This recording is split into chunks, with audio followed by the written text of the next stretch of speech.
this show. James stands in a park.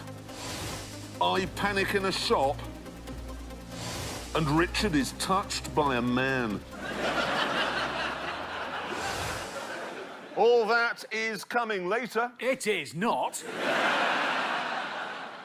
So this week, the Grand Tour is off to New York.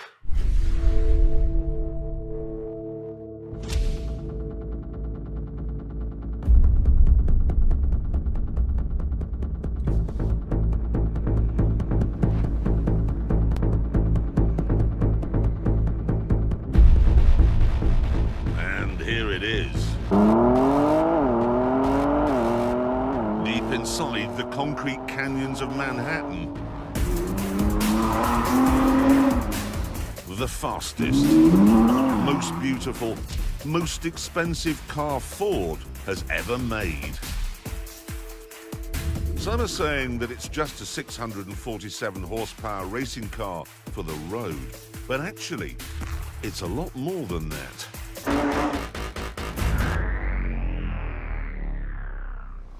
First things first, it is very practical.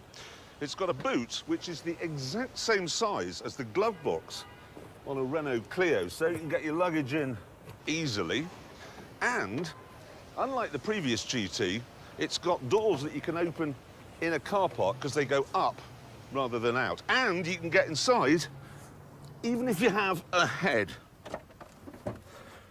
However, the seat doesn't move. In order to get comfortable, what you have to do is move the steering wheel to where you want it, and then you move the pedals.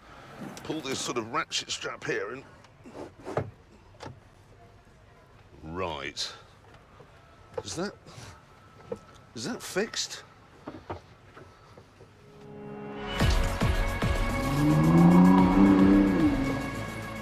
The problem with this moving pedal arrangement is that when I push the brake, how do I know whether I'm applying the brakes or just pushing the pedal further away? How do I know whether it's locked?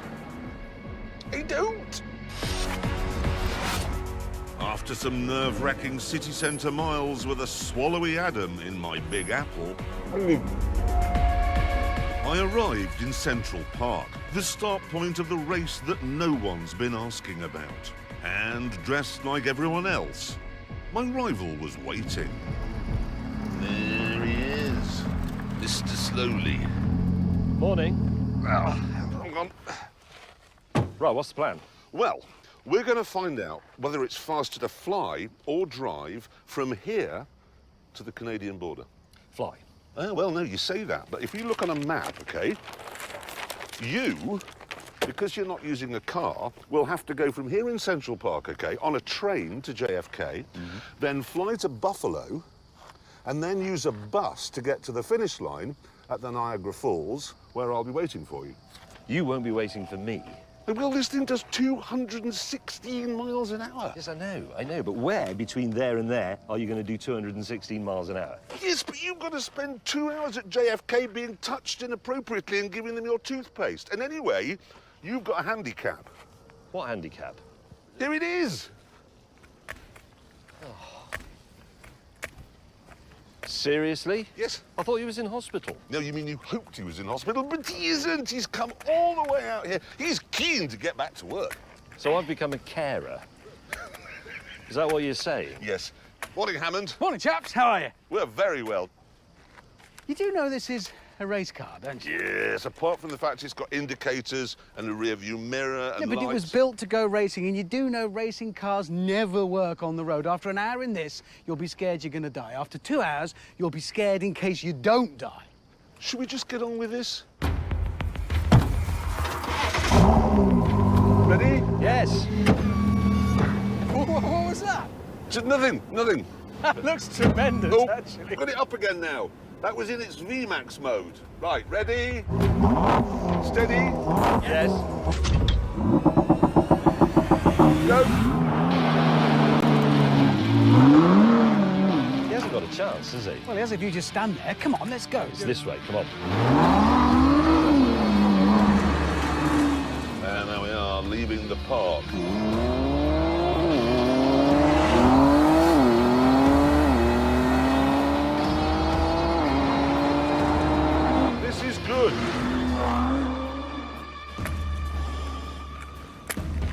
on, Hammond. Yeah, good teamwork. Come on. Oh, it's good to be back. As this was a race between the car and public transport, we'd be using 2 subway trains, the air train to JFK, a plane to Buffalo, and then 2 buses to the finish point at the Niagara Falls. Clarkson, meanwhile, had a simple 420-mile thrash from one side of New York State to the other.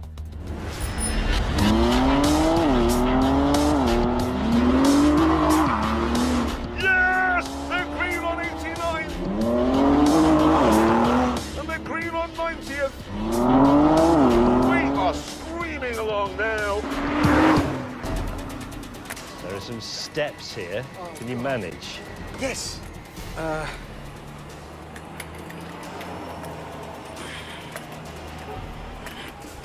Hammond, there's more.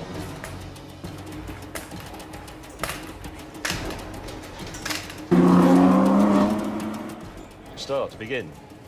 English. Fast Metro card. Not Cash. everybody gives a running commentary as they get themselves a card. Most people just do it. Finally, I'd been caught at a red light, but that was okay, because I had an important call to make. Good morning. Thank you for calling JetBlue. How may I help you? Good morning. My name's Jeremy Clarkson. You have James May and Richard Hammond booked on this morning's flight from JFK to Buffalo. Sure. Do you have their confirmation number and/or can you spell the last name for me? I don't have the confirmation number. What I can tell you is that they've been accidentally booked by the office into business class. That's not company policy for us, so could you drop them back down to economy? Sure. Let me take a look. Okay. I will make this update in the reservation and we will email you a confirmation. Is there anything else that we can help you with? No, not for the moment, thanks. Thank you very much. Oh, I'm on form this morning. As was the world's worst carer.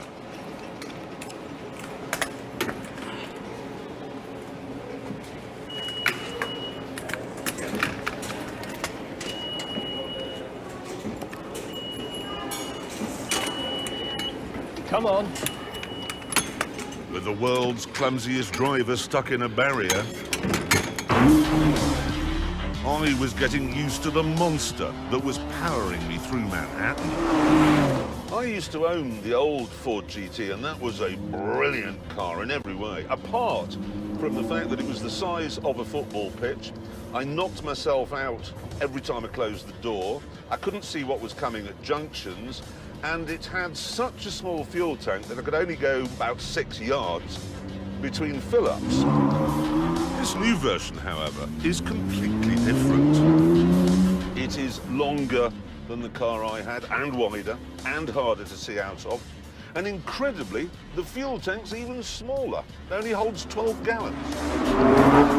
And that means that on this 420-mile race, I'm going to have to fill up twice. Eek. It also has literally the hardest ride of any car I've ever driven. And I know New York's roads are atrocious, but this is stiff. This is stiffer than Ron Jeremy. Meanwhile, This is us. Other than throw myself down the stairs, this is all I got. Right, we missed that one. in the GT, I was already leaving Manhattan. Right, we've got to go across the George Washington Bridge. Heading for New Jersey. Annoyingly, though, my storming progress was about to be halted by roadworks. This traffic's worse than I thought it was going to be. Come on!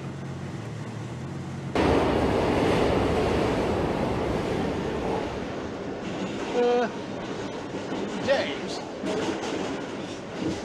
Nothing, don't worry. What? Nothing.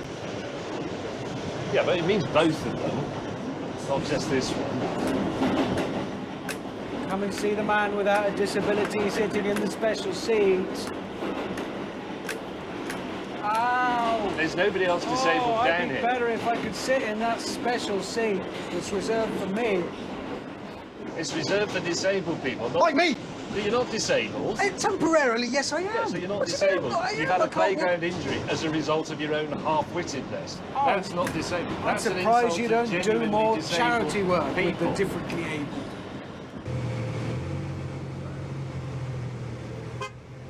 Yes. A lot of love for the fast Ford here. There always is, of course, because they're seen as sort of blue-collar heroes. But that said, this one is $400,000. They actually have 2 Ferraris for the price of one of these. 2. Meanwhile, Hammond was heading for the next subway train with the help of Captain Compassionate. Come on, come on, come on! Come on! Come on! That's gone then, yeah. Well, what happened there is basically we missed a train because you don't know to slow down when it says finish across the road. I'm Oh, sorry to put it nice. bluntly like that, but that's exactly what happened there. I, meanwhile, was off the bridge, and at last, the GT had some space to stretch its legs. Right, now, roads are opening up a bit. Time to see what this V6 can do. Right, here we go. Opening the taps.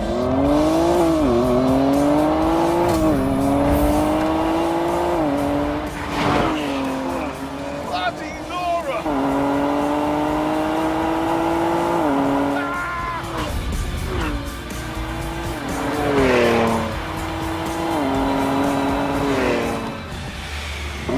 What a machine! What an astonishing engine! It's a turbocharged V6, not a V8, which it should be in a Ford GT, and it shares 60% of its components with the engine in a Ford pickup truck. And yet somehow it feels like a mad caterer when you put your foot down. I also love the way they haven't messed around with the sound this engine makes. There's no electronic trickery, no artificial barks and bangs. It's just a raucous, deafening racket. As Jeremy deafened himself in New Jersey, we had finished with the subways and were about to board the train to the airport. Train will be in 3 minutes. Thank you. I've got to call May, see how they're doing. Who would you like to call? Vagina. I've had to change his name in my contacts. It's not normally Vagina. It's worse than that. Hello, it's me. You rang. You're going to have to really speak up. My car's quite noisy. I want to know, what time do you get to JFK? We will get to JFK in 25 minutes' time. This is embarrassing. You're making a scene. I'm hoping to get the 11 minutes past 1 flight. Hello? May! You know what? He's done some Bluetoothing, isn't he? Oh, look. Oh. Oh, that's not worked, has it? That bloody noise, honestly. Well, what can I do We'll about put it? some springs in them or something. On the freeway, I was falling even more under the spell of the GT. This car was actually developed by a team of just 20 people, and they did it under the radar of Ford's management. They had no idea it was going on. Their only contribution to it was insisting it had a little sort of glove box thing down here in front of the seat, so that when they were testing it on the streets of Detroit, they had somewhere to store their Glocks. And it does actually feel like it was put together by a small team. It doesn't feel like the product of a mass market manufacturer. There's nothing subtle or damped or gentle about anything it does. I just love it. On the air train, we too were finally making swift progress. Well, that's quite good, isn't it? It's excellent. How fast would you say this was going? It's probably 60 miles an hour. It's great. Observe, the train is going faster than the cars. Not my car, it wasn't. As we are now in the steady cruise, I put it in comfort and I can relax. In fact, the office has provided me with an audio book, which will help me do just that. Here we go. I knew innately that loosening them meant turning them anti-clockwise, a tiny hairspring that contracted. And Sadly, swung it turned out to be a around James May 60 talking book on how to mend things. What I didn't appreciate at the age of 5 was the facility that the freshly wound mainspring had for completing the disassembly process for me, and as a quantum event at that. It was there. Having reached JFK in no time at all, Hopalong Hammond was now slowing us down again. So I decided to speed him up. You do realise this is not a self-propelled one, it hasn't got the big wheels. You'll have to push me. Yeah, that's all right. Cool. It's better than listening to that clink, chink noise for the rest of the day. Yeah, you've really suffered, mate. I don't know how you put up with it. Thank you. I'm just going to do a quick brake test, all right? Yeah. Oh, wow. Yeah, they work. Off came the back. Suspiciously easily, I would now realise. More screws lay within, and on I went, like one of Carter's archaeologists, unable to resist the... How did he stay awake to read that out? He's reassembling an alarm clock and he's made an audio book of it. Oh, God.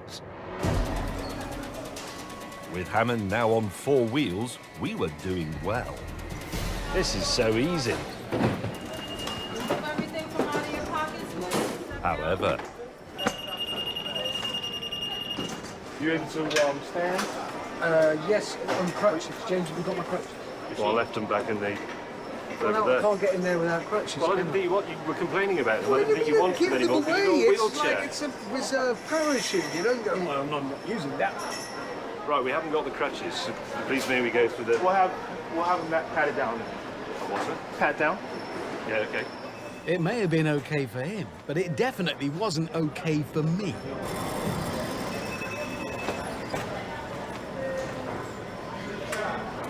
All right, so I'm gonna go ahead. I'm gonna give you a pat down today, okay?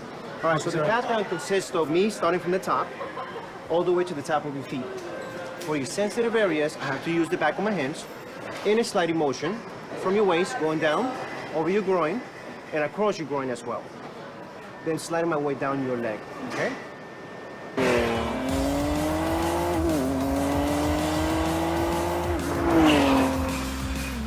Sit rep.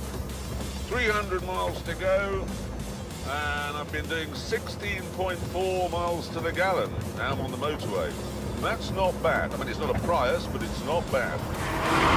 They should be at JFK now, having their penises touched and their deodorant confiscated.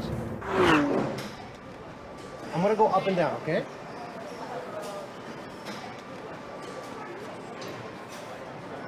I'm going down. Good. Now I'm gonna go up and down again one more time in the top of the leg. At this point, I decided to make life even worse for Hammond and May by making another call to their airline. Thank you for calling JetBlue. How may I help you? Yeah, I'm really sorry to trouble you again. It's Jeremy Clarkson here. I spoke earlier about downgrading Mr. May and Mr. Hammond to economy class. Yeah. Well, I wonder if I could just tell you in confidence, they've both just come out of rehab. So on the flight, could you make sure the attendants don't give them any alcohol? So thank you for letting us know. I will go into the reservation and make a note of this and give this to our in-flight crew, but we will make sure to accommodate this special request. Okay, thank you for your understanding. Thank you so much. Thanks for calling. Calling vagina. Hold on. Hello. Where are you? We're at JFK. How far have you got? I've done 153 miles. 153? Yeah. Right, well, this is where we catch up. We're about to board the 500-mile-an-hour shuttle. How long's your flight? 1 hour and 15 minutes. Righty-ho. That's... I could literally... I might stop and have lunch in a minute. Yeah, we'll see you at the end and we'll keep a beer warm for you. You definitely will need a drink when you get to the end, I assure you of that. Thanks. I've got to go now. I'm important work. Goodbye. Economy and no drinks. I am so going to win this today. Call's over. I put my foot down and went back into the noise zone.